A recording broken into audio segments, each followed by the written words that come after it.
lebih kurang 10 menit yang lepas. Di dalam media ini berkata, Timbalan Perdana Menteri Ahmad Zahid Hamidi telah mengemukakan representasi kepada Jabatan Peguam Negara iaitu AGC untuk menggugurkan 47 pertuduhan iaitu pecah amanah, rasuah dan pengubahan wang haram yang membabitkan Yayasan Akal Budi YAB yang dihadapi beliau iaitu Ahmad Zahid Hamidi selaku Timbalan Perdana Menteri 1 Kerajaan Perpaduan Anwar Ibrahim. Ini salah satu kejutan buat seluruh rakyat Malaysia. Adakah 47 pertuduhan yang dikenakan kepada Ahmad Zahid Hamidi bakal digugurkan dan Zahid Hamidi bakal bebas daripada tuduhan dan kes-kes mahkamah? Wow, satu kejutan buat seluruh rakyat Malaysia. Okey, baiklah. Sebelum saya menceritakan kepada anda apakah yang bakal terjadi dan apakah yang dilakukan Timbalan Perdana Menteri 1 Anwar Ibrahim setelah sahaja beliau mengemukakan representasi kepada Jabatan Peguam Negara, apakah respon yang Zahid Hamidi terima daripada Jabatan Peguam Negara? Pastikan anda tengok video ini sampai habis supaya anda tahu apakah keputusan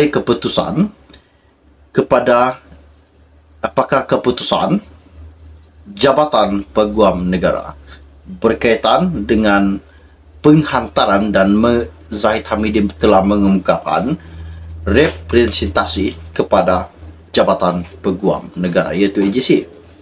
Pastikan tengok video ini sampai habis. Okey, baiklah. Sebelum saya meneruskan isu yang tergempar ini, mohon kiranya pertimbangkan. Tolong tekan butang subscribe dan sharekan video ini.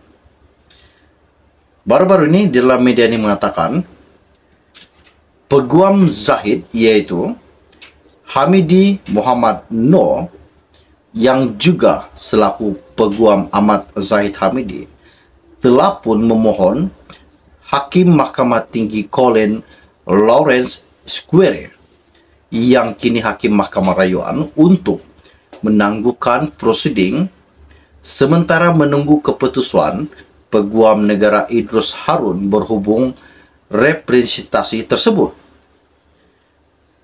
Apa yang dikatakan Peguam Ahmad Zahid?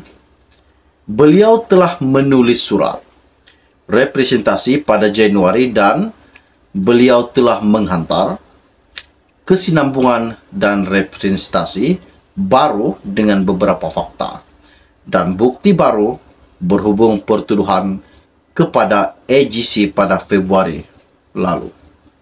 Katanya, pendakwaan telah menjawab mereka tidak mempunyai bantahan untuk menangguhkan perbicaraan bagi pihak mereka memandangkan representasi itu mempunyai 200 halaman dan mereka memerlukan masa untuk mempertimbangkannya lagi.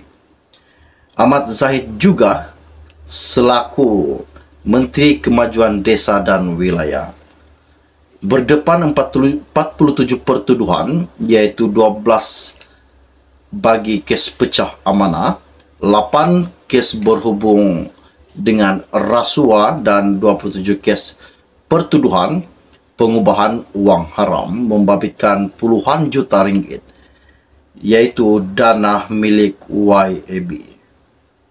Sementara itu juga Timbalan Pendakwa Raya Abdul Malik Ayub berkata dia mendapat arahan daripada Idrus untuk tidak membantah permohonan penangguhan perbicaraan kes tersebut.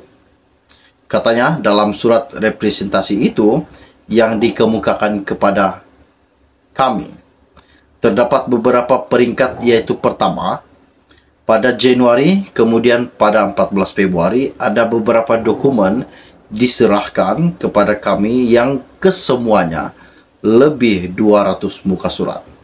Selepas meneliti representasi yang panjang lebar dan mengandungi isu kompleks. Kami diarahkan untuk tidak membantah permohonan tersebut, tangguh bicara kerana pihak pendakwaan memerlukan masa yang munasabah untuk mempertimbangkan representasi, katanya. Ditanyanya Square beberapa lama masa yang diperlukan untuk meneliti representasi tersebut dan membuat satu keputusan, Abdul Malik juga berkata pihaknya memerlukan lebih masa kerana permohonan penangguhan perbicaraan disertakan bersama surat daripada Ketua Pesuruhanjaya SPRM iaitu Azam Baki kepada Idrus yang bertarikh 20 Februari. Menurut Abdul Malik, surat tersebut menyatakan bahwa SPRM menjalankan siasatan lanjut berhubung bukti baru yang dikemukakan pihak pembelaan. Selain itu juga, Abdul Malik berkata, pihaknya akan memaklumkan kepada mahkamah sekiranya keputusan representasi diputuskan sebelum tarikh perbicaraan seterusnya yang akan dilaksanakan. Hamidi kemudian juga berkata, pihaknya memohon perbicaraan selama 16 hari itu pada April hingga Julai yang telah ditetapkan sebelum ini dilapangkan sementara menunggu maklum balas daripada Peguam Negara terhadap representasi tersebut.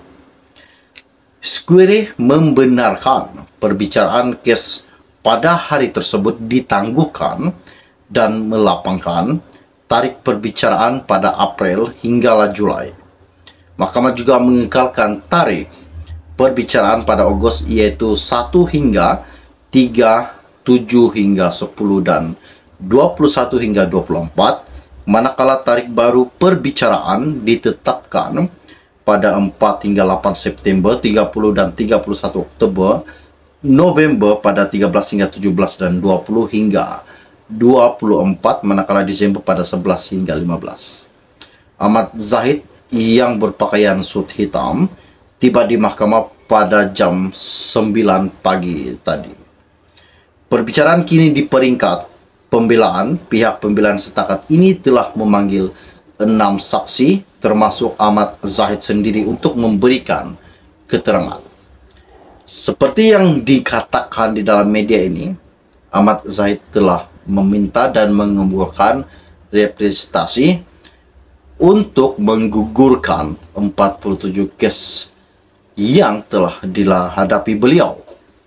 Adakah pihak hakim dan di mahkamah bakal menggugurkan 47 kes yang Zahid Hamidi alami pada masa kini? Ini satu kejutan buat seluruh rakyat Malaysia. Oke, baiklah.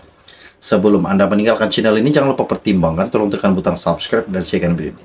Kita akan berjumpa lagi. Setakat channel ringkas dari saya. Salam jumpa dan salam kenal. Bye-bye.